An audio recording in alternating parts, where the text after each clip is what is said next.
हरिंदर के सामने फिर से कप्तान द ग्लैडिएटर संदीप नांगलांबिया ज्यादा दूर नहीं है पाले से, लेकिन देखिए किस खूबसूरती के साथ कोशिश कर रहे हैं उन्हें दूर धकेले। एक और स्टॉप पॉइंट संदीप नांगलांबिया के 150 स्टॉप्स पूरे वेव वर्ल्ड कबड्डी लीग में। What a performance, what a player. Undoubtedly, that stop really made the owner stand up and take an applause. What a player. 150 stops way world kabaddi league के the gladiator undoubtedly सबसे बेहतरीन खिलाड़ी हैं इस team के, stop line के अंदर खास तौर पे, और लीड करते हैं अपनी टीम को सबसे सामने से। और एक चीज जो दोनों टीम्स में कॉमन है, दोनों के स्टॉप लाइंस में एक बहुत बढ़िया तालमेल, जो आपने पिछले पॉइंट के बाद भी देखा। अंक जीता लेकिन उसके बाद भी बातचीत चलती रही, यानी डिस्कशन, फीडबैक सब कुछ देते रहते हैं। यहाँ पे धक्का अच्छा था लेकिन अच्छी तरीके से नवप्रीत ने अपने दाएं हाथ का इस्तेमाल करते हुए इस अंक को अपने लिए बटोरा। तो अब सिर्फ 4 अंकों का फासला। ये एक फाइनल मैच है, यहाँ पे कोई गलती नहीं चलेगी। आपको फिर से याद दिला दे, अगर 40 मिनट के बाद टाइड मैच हो तो टाई ब्रेकर देखने को हमें मिल सकता है पहली बार वेव वर्ल्ड कबड्डी लीग में। बहुत रुचि बची है इस मैच में, बहुत दिलचस्पी अभी भी बची है और बहुत drama. Oh, nice technique there. Pinda ने एक बहुत बढ़िया कोशिश करी, लेकिन उनकी कोशिश उन्हीं को भारी पड़ सकती है क्योंकि गुरविंदर खेला उनके ऊपर चढ़ चुके हैं। जी हाँ, पिंदा हाथ लगाते हुए और कहते हुए कि नहीं वो और नहीं लड़ेंगे। गगन जोगेवाल थे वहां पर, थोड़ा सा फेक देने की कोशिश थी यहाँ पे गुरविंदर कहलों को, फिसले, लेकिन इतनी देर में गुरविंदर ने फायदा उठाया और एक अंक खींच के ले आए गगन जोगेवाल से। और 1 या 2 स्टॉप्स किस तरीके से एक मैच की स्थिति को परिवर्तित करते हैं उसका अच्छा उदाहरण यहाँ पे दिखता हुआ। सिर्फ 3 मिनट का खेल लगभग हुआ है दूसरे क्वार्टर में, लेकिन लगभग एक स्टॉप से ही पिछड़ रही है फिलहाल यूनाइटेड सिंग्स। लेकिन यहाँ पे गगन नागरा जो पिछली बार थोड़े से चोटिल नजर आए थे, उनके ऊपर प्रहार है गोपी मानकी का, कोशिश कर रहे हैं उन्हें डिस्टेबलाइज करने का। पाले से भी दूर रखा है, यहाँ पे एक और अंक मिल जाएगा गोपी मानकी को। गोपी मानकी के लिए उनका 6ठा स्टॉप पॉइंट, और फिर से खालसा वॉरियर्स थोड़ा सा आगे बढ़ती हुई। It's neck and neck here at the international hockey stadium Mohali. और कहीं दूर मत जाइए क्योंकि इस मैच में अभी बहुत कुछ होना बाकी है।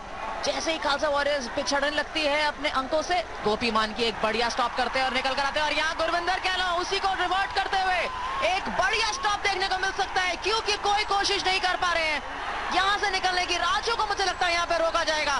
गुरविंदर कहलों की बहुत स्ट्रॉन्ग पकड़, समय व्यतीत होता हुआ सिर्फ अभी 7 सेकंड और शेष हैं। पूरी कोशिश है यहाँ से निकलने की। राजू और भागने की कोशिश कर रहे हैं, नहीं पाले तक पहुंच पाएंगे।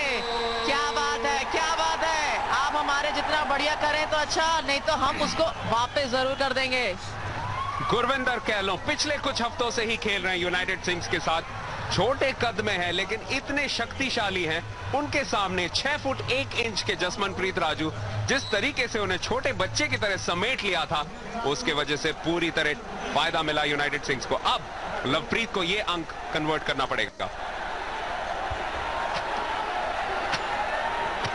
क्या सांप सीढ़ी का खेल चल रहा है। उम्दा, जो हम फाइनल से एक्सपेक्ट करते हैं वही प्रदर्शन हो रहा है इस समय। यहाँ पे पिंदा खेरा, गिव अप करना पड़ेगा, और वही सेलिब्रेशन लवप्रीत संघा की जिसके लिए वो मशहूर है, जिसका उन्होंने जिक्र भी किया था पिछली बार raider of the match award हासिल करते हुए अंजुम के साथ। और यही कह रहे थे कि उन्हें बहुत मजा आता है पूरी तरह से खुद को व्यक्त करने में मैदान पर। और बहुत जरूरी होता है किसी भी खिलाड़ी के लिए अपनी जीत को सेलिब्रेट करना, क्योंकि वो मेहनत और मशक्कत जो लगाता है उसके बाद अगर उसको मजा ना ले तो उस जीत का क्या फायदा। ऐसा कुछ नहीं गलत करते यूनाइटेड सिंग्स के खिलाड़ी, बहुत उम्दा। अगर आप केवल दूसरे क्वार्टर के सारे अंकों को जोड़ें तो यूनाइटेड सिंग्स ने फिलहाल 8-4 की बढ़त बना के रखी है। यानी यूनाइटेड सिंग्स के पास अगर कहें तो गतिशीलता इस मैच में है। 3 अंकों से पिछड़ रही है, लेकिन पहला क्वार्टर बहुत खराब गुजरा था उनके लिए, और उसके लिए बहुत बड़े हिस्सेदार थे गोपी मानकी।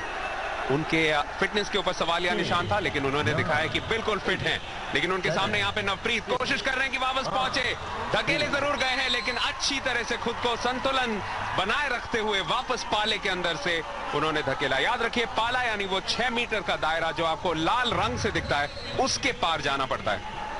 और एक बहुत अच्छी चीज रही कि वो जो स्लिप कर रहे थे उस पीली लाइन पर टच होने से पहले अपने आप को रोक लिया और समय मिला कि लाल पाले को क्रॉस कर पाए। बहुत बढ़िया। और अब सिर्फ 2 अंकों का फासला दोनों खेमों के बीच में। गगन जोगेवाल इस क्वार्टर में ही 2 बार उनके खिलाफ अंक जीतने में कामयाब रहे हैं, या एक बार कहें तो गुरविंदर कह लो।